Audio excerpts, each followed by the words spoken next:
The carousel music cuts through the October night like a knife through skin, mechanical and sweet, covering the sound of everything else.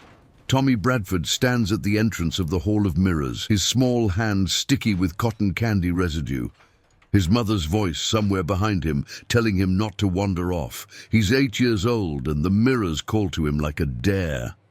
The attendant, a thin man with oil-stained fingers, takes the ticket without looking at the boy's face. Tommy steps inside. The door closes. 63 seconds later, Marie Bradford pushes through the same entrance, calling her son's name. The mirrors reflect her panic 1,000 times. Every corridor leads to glass. Every turn reveals only her own terrified face, multiplied into infinity. She screams. The attendant runs inside. 2 Carnival workers search every corner. The structure is 20 feet by 20 feet, prefabricated steel with no hidden doors, no floor hatches, no ceiling access. 1 entrance, 1 exit. Both were watched. Tommy Bradford has vanished from a locked box, and the last person to see him is a man whose name isn't in any employment records. A man who will be dead within 48 hours. Detective James Holloway arrives at the Starlight Carnival as they're tearing down the Hall of Mirrors, panel by panel. He's 34, recently widowed, wearing grief like an ill-fitting suit. The structure comes apart like a stage prop. Nothing. No body, no blood, no hidden compartments. The floor is solid. The walls are thin aluminum sheets bolted to a frame. Physics says a child cannot disappear. The evidence says otherwise. Marie Bradford sits in the back of an ambulance, sedated. Her husband Richard standing apart from her with his jaw clenched so tight, Holloway can see the muscle jumping. The carnival owner Victor Delacroix chain smokes while explaining that the attendant was temporary help, hired just for the weekend, paid in cash. No last name, no address, just gone. Holloway walks the fairground perimeter. Crimson Falls is a town of 6,000 souls, where everyone knows everyone's business, except when they don't. The crowd that gathered has already begun to thin. Holloway notices who stays. He notices who won't meet his eyes. 3 people in particular: Principal Eugene Hathaway, Bank President Morrison Clement, Judge William Carr's wife Constance, all watching from a distance, all leaving separately, all wearing expressions that don't match the tragedy. Holloway writes their names in his notebook, underlines them twice. The first 48 hours are chaos. Bloodhounds track Tommy's scent to the Hall of Mirrors and nowhere else. The FBI sends 2 agents who treat Holloway like a country fool and the case like a statistic. Richard Bradford mortgages his hardware store to hire private investigators who find nothing. Marie stops speaking entirely, sits in Tommy's room holding his baseball glove, rocking. The temporary attendant is found 3 days later in a drainage ditch outside Montgomery, his skull fractured, his wallet full of cash, his death ruled accidental, despite the forensics suggesting otherwise. Holloway interviews 47 carnival workers. Their stories align too perfectly rehearsed, and 6 of them leave Alabama before the week ends. Victor Delacroix offers full cooperation, opens his financial records, passes a polygraph. He seems genuinely devastated. 2 weeks after the disappearance, Delacroix's car veers off Route 82 into Lake Crimson at 3 in the morning. No alcohol in his system, no witnesses. His brakes had been recently serviced, but the brake lines show stress fractures consistent with tampering. The case file grows thicker. The answers grow fewer. Holloway requests a meeting with Principal Hathaway, who remembers Tommy as a bright student, nothing unusual. With Morrison Clement, who politely suggests the carnival was poorly vetted by City Council. With Constance Carr, who serves sweet tea and expresses sympathy with eyes made of stone. Each interview feels choreographed, each alibi airtight, each person too calm. Months become years. The Bradford marriage dissolves in silence. Richard remarries and moves to Georgia, starts a new family, buries the past like you bury contaminated soil. Marie remains in Crimson Falls, a ghost in her own life, surviving on church charity and pity. Holloway makes detective sergeant, then lieutenant, but never closes the Bradford file. His captain tells him to let it go. The FBI closes their investigation.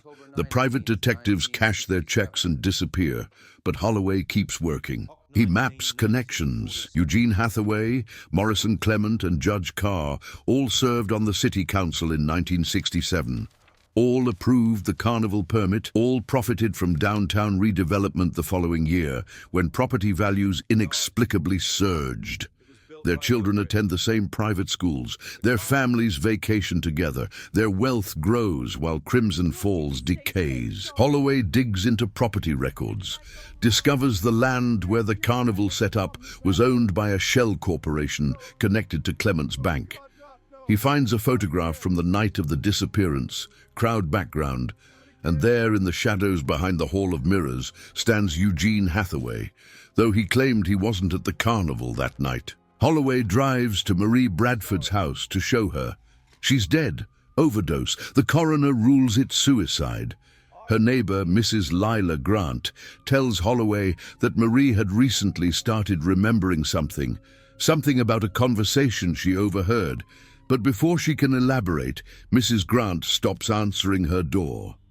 1979. Holloway is divorced, drinking too much, obsessed. He tracks down Mrs. Lila Grant's daughter in Tennessee.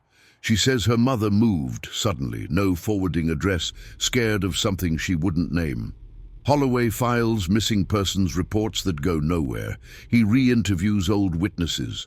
3 refuse to speak. 2 have died. 1, a teenage carnival worker named Danny Suggs, now middle-aged and weathered, agrees to meet in a diner across state lines. Danny's hands shake as he lights a cigarette. He says he saw something that night, saw 2 men in suits arguing with Victor Delacroix behind the trailers an hour before Tommy disappeared, saw money exchanged, saw Victor's face go white. He didn't tell police because the next day someone left a dead dog on his porch with a note that said children talk too much. Danny gives Holloway a name he heard that night, whispered in anger. Blackwood Project. Holloway searches every database, every archived newspaper. Nothing. He drives to the county records office. The clerk, an elderly woman named Phyllis, recognizes the name immediately, her face draining of color. She reaches for a file, then stops, looks at the security camera, shakes her head. She writes on a scrap of paper, slides it across the desk. It says, Basement, Box 47, After hours, I was never here. That night, Holloway breaks into the county records building. Box 47 contains documents that don't exist. Development proposals for a state-funded juvenile detention center on the outskirts of Crimson Falls, dated 1966. Contractors, Clement Construction. Legal counsel, Judge William Carr. Zoning approved by City Council, Eugene Hathaway presiding. Estimated value, $8 million, enormous for the era. The project required state approval, pending community safety assessment. Any scandal, any investigation, any negative publicity would kill the funding. The Carnival permits were approved despite safety complaints. The Hall of Mirrors failed 2 inspections but operated anyway. Tommy Bradford disappeared October 14th. The Blackwood project received state funding October 20th. Construction began November 1st. Holloway photographs everything, his hands shaking. This is motive. This is conspiracy. This is murder disguised as mystery, but it's not proof. He needs a body. He needs a witness who won't disappear. He needs something that connects these men directly to Tommy's death. He spends the next decade searching. He retires from the force in 1991, but the case never retires. His ex-wife says he's insane. His daughter stops calling. Holloway rents a storage unit, fills it with files, photos, maps, timelines. He drives to the site of the old Blackwood Detention Center, now abandoned, scheduled for demolition. The building is a concrete nightmare, graffitied and rotting. Holloway walks the perimeter. Behind the north wall, the ground is uneven, subsided. He marks the location. 2015. Holloway is 79 years old, dying of lung cancer, still working. Technology has evolved. He submits DNA samples from Tommy's hairbrush, preserved evidence the Bradford family donated before Marie died. He contacts a forensic anthropologist, Dr. Sarah Chen, explains the subsided ground behind Blackwood. She's skeptical but curious. They petition the state for excavation permits. It takes 3 years of legal battles. The property is now owned by a development firm with ties to the Clement family trust. They fight the permit viciously. Judge Carr's son, now a state senator, blocks it twice. But Dr. Chen is relentless, and in 2018, a federal judge overrides the objections. The excavation begins in March. Holloway watches from a wheelchair, oxygen tank beside him. On the 4th day, they find something 12 feet down beneath what was the detention center's foundation, wrapped in canvas tarp and industrial plastic. The skeleton of a child, approximately 8 years old, with a baseball glove buried alongside him. Dental records confirm identity. Tommy Bradford, cause of death, blunt force trauma to the skull. Time of death consistent with October 1967. But there's more. Forensic analysis of the burial site reveals construction materials matching the Hall of Mirrors framework. Soil samples contain aluminum particulates and paint residue identical to the Carnival structure. Tommy never left that box. He was killed inside it.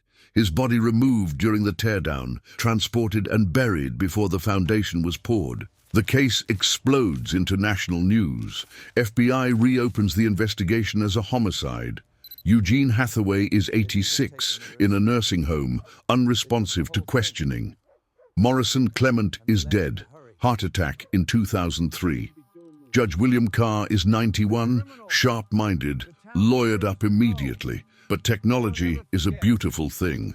Forensic genealogy identifies DNA on Tommy's clothing, degraded but viable. Male contributor no match in criminal databases. Investigators build a family tree. The DNA belongs to someone related to the Hathaway bloodline. Eugene's son, Thomas Hathaway, now 62, prominent attorney, pillar of the community. Subpoena granted.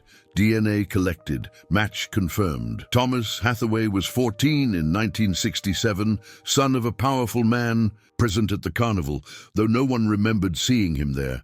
Search warrants executed on the Hathaway estate uncover a lockbox in Eugene's study containing a diary, meticulous and damning.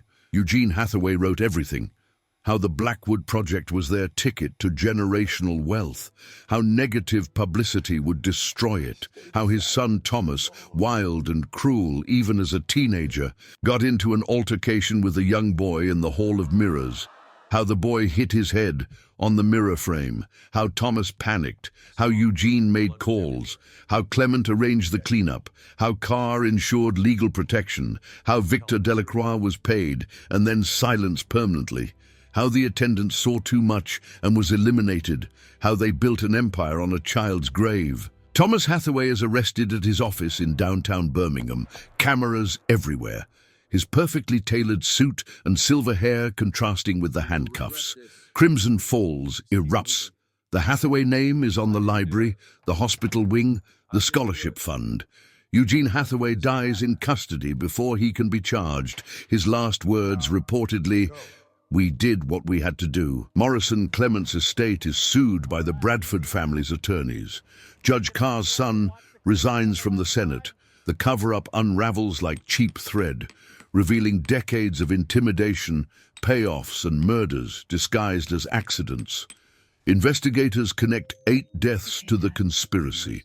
Mrs. Lila Grant is found alive in Oregon, brought back to testify, her story corroborating everything. Danny Suggs, now 74, weeps on the witness stand describing the night he stayed silent. Holloway sits in the courtroom every day, oxygen tank hissing, watching justice arrive 57 years late. The trial lasts 4 months. The evidence is overwhelming. Thomas Hathaway shows no remorse, maintains he was a child, that his father orchestrated everything, that he's a victim too. The jury deliberates 6 hours, guilty on all counts: murder, conspiracy, obstruction of justice, sentencing, life without parole. As he's led away, Thomas looks directly at Holloway and says, "You wasted your whole life on this." Holloway smiles for the first time in decades, replies, "No, I didn't. The Starlight Carnival site is now a memorial park. Tommy Bradford's name is carved in black granite, surrounded by flowers that are replaced weekly by people who never knew him but understand what he represents." Marie Bradford's grave is moved next to her son's.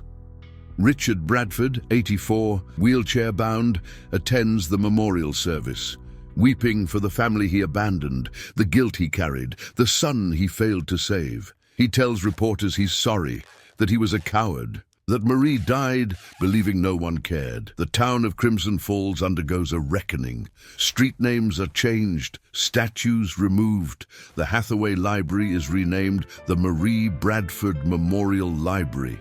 The conspiracy's financial beneficiaries are sued into bankruptcy. James Holloway dies 6 months after the conviction, at home, surrounded by case files and photographs of Tommy. His daughter, who reconciled with him during the trial, finds a letter addressed to Tommy's memory. "You deserved someone who wouldn't stop, and I'm sorry it took so long, but you're home now," and they paid. Dr. Sarah Chen establishes a foundation for cold case forensic work in Holloway's name. Danny Suggs starts a witness protection advocacy group. Lila Grant writes a book about complicity and courage. The Hall of Mirrors was burned in a controlled demolition in 1968, but its ghost remains, a reminder that some disappearances are not mysteries but murders, that some secrets are kept by entire communities, that justice delayed is still justice, and that the truth, no matter how long buried, always reflects back.